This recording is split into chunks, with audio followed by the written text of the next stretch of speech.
এক সময় সুন্দরবনের এক রাজা ছিলেন সুন্দরবন রায়। তিনি বনের প্রাণীদের হত্যা করে আনন্দ পেতেন।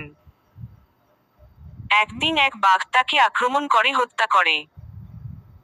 তখন থেকে স্থানীয়রা বিশ্বাস করে, সুন্দরবনের বাঘ শুধুই হিংস্র নয়, বরং বনের রক্ষক দেবতা, দক্ষিণ রায়। দক্ষিণ রায়কে অনেক স্থানে পূজা করা হয়, যাতে বাঘ রক্ষা করে, আক্রমণ না করে। মৌ সংগ্রাহকরা, যারা বনে গিয়ে মধু সংগ্রহ করেন, সুন্দরবনে প্রবেশের আগে বিশেষ এক প্রথা পালন করেন। তারা বনবিবি, দক্ষিণ রায় ও গাজী পীরের নাম নিয়ে প্রার্থনা করেন। বনবিবি মা, দক্ষিণ রায় বাবা, গাজী পীর, রক্ষা করো। তখনই তারা মধু সংগ্রহে যায়। বিশ্বাস করা হয়, এই প্রার্থনা না করলে বাঘ বা জোয়ার ভাটা তাদের প্রাণ নিতে পারে।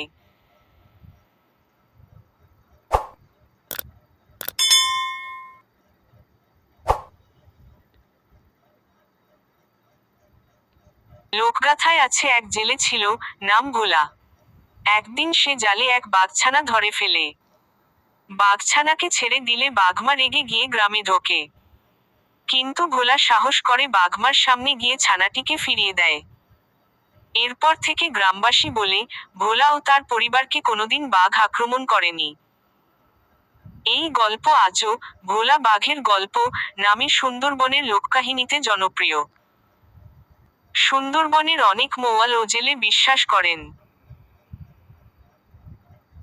যদি বাঘের চোখে সরাসরি চোখ পড়ে, তাহলে মৃত্যু অনিবার্য। কারণ বাঘ তখন মানুষকে তার শিকার হিসেবে চিহ্নিত করে নেয়। অনেকে বলে, বাঘ নাকি দূর থেকে মানুষের ঘ্রাণও পেয়ে যায়, এমনকি নৌকার ভিতর থেকেও। একবার এক মৌয়াল, নাম আব্দুল গফুর, বলেছিলেন, আমি বাঘের চোখে চোখ ফেলেছিলাম। তারপর থেকে আর 3 দিন পরেই আমার সাথে লোকটাকে বাঘ নিয়ে যায়।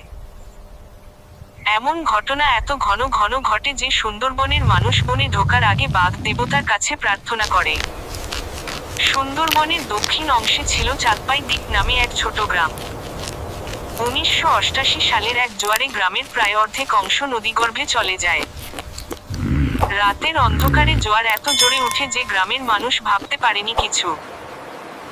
পরদিন সকালে দেখা যায়, বাড়িঘর, গাছ, এমনকি মানুষেরও কোনো চিহ্ন নেই।